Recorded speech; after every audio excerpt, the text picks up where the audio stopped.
और 5 राज्यों में हुए विधानसभा चुनाव के नतीजों का ऐलान। 3 राज्यों में बीजेपी को पूर्ण बहुमत, 1 राज्य में बहुमत के करीब।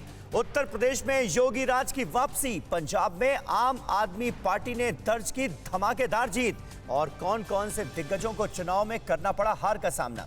चुनावी राज्यों के फैसलों से जुड़ी तमाम खबरें देखिए टॉप 9 5 राज्यों के चुनाव नतीजे। गुरुवार को 5 राज्यों के विधानसभा चुनाव के लिए हुए चुनाव के नतीजों का ऐलान कर दिया गया है। 4 राज्यों में बीजेपी ने बम्पर जीत दर्ज की है, जबकि 1 राज्य पंजाब में आम आदमी पार्टी ने सबको हैरान कर जीत दर्ज की है। 3 राज्यों उत्तर प्रदेश, उत्तराखंड और मणिपुर में बीजेपी ने पूर्ण बहुमत हासिल कर लिया है। इसके अलावा भी चुनाव में कई रिकॉर्ड बने और टूटे हैं।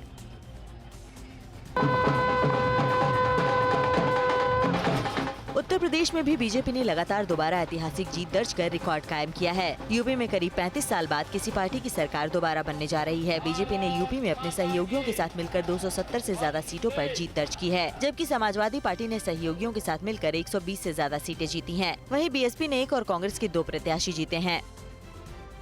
उत्तराखंड में भी 20 साल का रिकॉर्ड टूट गया है। पहली बार ऐसा हो रहा है कि बीजेपी प्रदेश में पूर्ण बहुमत के साथ दोबारा सरकार बनाने जा रही है। हालांकि विधानसभा चुनाव में बीजेपी के मुख्यमंत्री पुष्कर सिंह धामी चुनाव हार गए हैं, लेकिन पार्टी को बहुमत मिला है। राज्य में पार्टी ने 47 सीटों पर जीत हासिल की है, जबकि कांग्रेस ने 19 सीटें जीती हैं। 2 बीएसपी और 2 सीटों पर निर्दलीय उम्मीदवार जीते हैं। पंजाब विधानसभा चुनाव में आम आदमी पार्टी ने सभी दलों को पिछाड़ते हुए धमाकेदार जीत हासिल की है। पिछली बार के मुकाबले इस बार पार्टी ने शानदार प्रदर्शन किया है। राज्य की 117 विधानसभा सीटों में आम आदमी पार्टी ने 92 सीटें हासिल की हैं। वहीं कांग्रेस को 18 सीटें, शिरोमणि अकाली दल को 3 सीटें, बीजेपी और बसपा को 1-1 सीट मिली है। सीएम चन्नी सहित राज्य के कई दिग्गजों को हार का मुँह देखना पड़ा है। मणिपुर राज्य विधानसभा चुनाव की 60 सीटों के लिए नतीजे घोषित कर दिए गए हैं। मणिपुर में बीजेपी ने 32 सीटों पर जीत दर्ज कर पूर्ण बहुमत हासिल कर लिया है, जबकि जेडीयू को 6 सीटों पर जीत मिली है। कांग्रेस को 5 सीटें, एनपीपी को 7, एनपीएफ को 5, केपीए को 2 और निर्दलीय ने 3 सीटों पर जीत दर्ज की है। मणिपुर के सीएम एन बीरेन्द्र सिंह ने जीत के लिए जनता, पीएम मोदी और बीजेपी के राष्ट्रीय अध्यक्ष जेपी नड्डा को धन्यवाद दिया।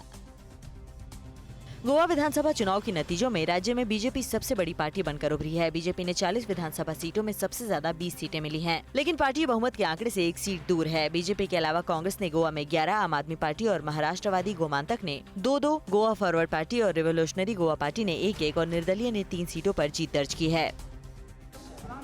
4 राज्यों में बीजेपी को मिली जीत के बाद बीजेपी मुख्यालय में पीएम मोदी का स्वागत समारोह रखा गया। बीजेपी मुख्यालय में पार्टी कार्यकर्ताओं को संबोधित करते हुए पीएम ने चुनाव नतीजों को परिवारवाद की राजनीति के सूर्यास्त का आगाज बताया और पार्टी की जीत का श्रेय महिलाओं और युवाओं को दिया। पीएम मोदी के मुताबिक जब देश कोविड संकट से जूझ रहा है और अब यूक्रेन संकट ने चुनौतियों को और भी बढ़ा दिया है, ऐसे में भी विपक्ष मदद करने के बजाय झूठ फैलाकर लोगों को बरगलाने की कोशिश में जुटा है।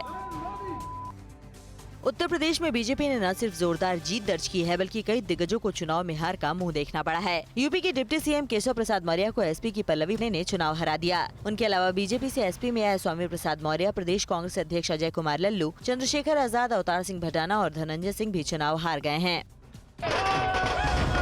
पंजाब विधानसभा चुनाव के नतीजे राज्य में स्थापित पार्टियों के लिए सुनामी साबित हुए हैं। शिरोमणि अकाली दल के प्रकाश सिंह बादल, सुखबीर बादल, पंजाब लोक कांग्रेस के अध्यक्ष कैप्टन अमरिंदर सिंह, राज्य कांग्रेस के अध्यक्ष नवजोत सिंह सिद्धू और पंजाब के निर्वतमान सीएम चरणजीत सिंह चन्नी अपनी दोनों सीटों से चुनाव हार गए हैं। इसके अलावा भी कई दिग्गजों को हार का मुँह देखना पड़ा है।